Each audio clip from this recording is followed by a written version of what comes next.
Hi there, my name is Jennifer Howarth. I'm the product manager here at Cydea, and our mission is to empower you and your team to make better data-driven decisions about cybersecurity risk.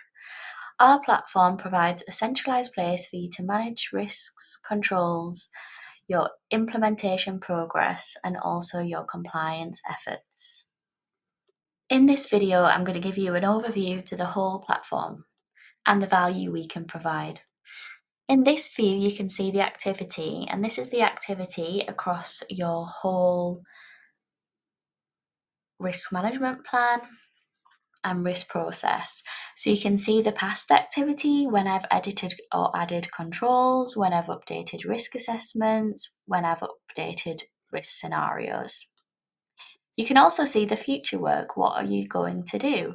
So here we've got various actions and when they're due, and also reviews of a risk scenario, an assessment, and a control down here. In this second view, we've got upcoming actions. You can show only your actions or filter on various different objects. So actions can be assigned to risk assessments, scenarios, controls, or incidents, and you can filter that accordingly. Now let's check out the Insights dashboard. This is a top level view into your risk. The idea is that these widgets can be exported from here and then used in your board level reporting. You can see your risk, your return on investment, and also how many controls you have implemented and what controls are still in progress. Now let's have a look at risk assessments. In this case, there's two different risk assessments, and these are how we group risks. Each risk assessment has their own register, and an organisation might choose to separate their risks in any way they like. It could be they've got two different locations, so they want two different risk assessments. It could be different types of risk, like here, maybe cybersecurity risks are here, and then third party or vendor risks are separate. And you also might want to do risk assessments on various different technologies. This is completely up to you and configurable within the platform. You can also use our assessment wizard to help you get started with a top-down risk assessment. Here, this just asks you questions about your organization. Do you have cyber insurance? How much does it cost to add a supplier, or even software development? And that can help you get started with a risk assessment for the first time. If you click on the risk assessment, you'll be then taken to that view, and you'll see our signature loss exceedance curve, an overview of what this risk assessment entails, and then also the risk register. But we'll have a full video on this, so please watch that later. Next up is our scenario library, and this library has been created by our consultants based on their experience.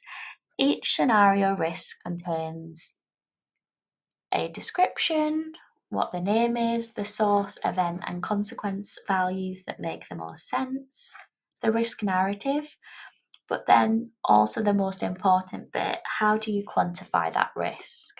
So here we've got a standard frequency that we've taken from a Sophos report, and this is how we make risk intelligence bite-sized and available to you within the platform.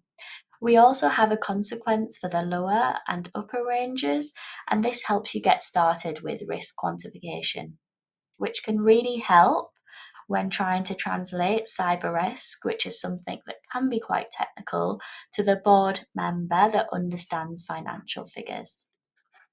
Next up is our control frameworks. Here you can see that we've added loads of control frameworks to the platform, and you can easily add these control framework controls to your risk management plan.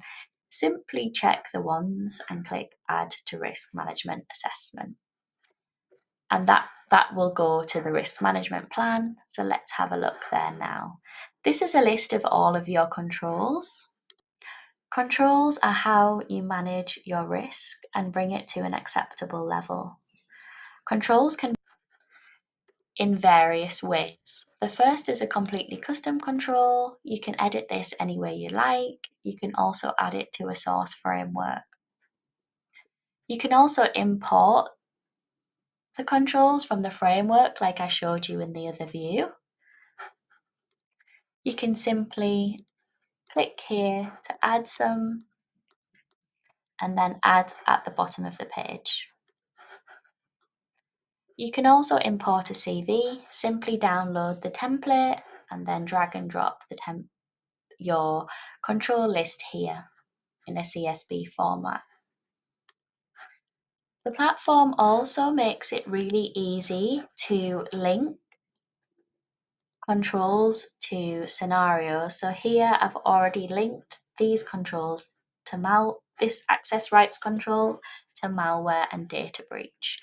And if I click on this control, I'm able to edit it here. So I can assign an owner, how it's treating, what the maturity is, when the live date was, and how much the control costs. But then I can also look at the link scenarios and how much this control affects that scenario. So we've got a percentage value for frequency, so we can bring frequency down by 30%, or we can bring it down by an absolute value too. These we call modifiers because they're modifying the risk, and that's the ultimate aim of having a control. You want a control that effectively reduces the risk. Let's talk about incidents next. So incidents is a material risk. You had a risk that an event like ransomware might happen, and now it's happened. These can also be uploaded to the platform, and we have two categories, incident and near miss. An incident is something that affects your organization. A near miss is something that nearly affected your business operations and might have some cost associated with it. This could be an example of a ransomware attack that was caught early by your security operations team, which means it didn't actually impact your business, but it's an example of how frequently that incident happens to you. So you can actually link these incidents to scenarios, so that when you're reviewing that scenario next, you can make a more informed database decision on whether you have estimated the frequency correctly. Here you go. I've just linked that one to ransomware. Now let's look at settings. This is where you can edit your workspace settings. You can also edit the members list. You can click here to add a new user. You can also amend the workspace variables. These variables are used in the calculations in the risks, so they're only updated in one place and they would cascade across the organization. So if you're an organization and your annual revenue is growing quickly, you don't need to recalculate all the risks, you just update it in one place. You can also add your own variables, so this could be anything you want, number of pineapples, and we could add a value here, and that's now ready to be used in your risk assessments. Now we have the audit log. Like any good security product, we can see here all of the actions taken by the users throughout the workspace, including what was changed and exactly what was changed.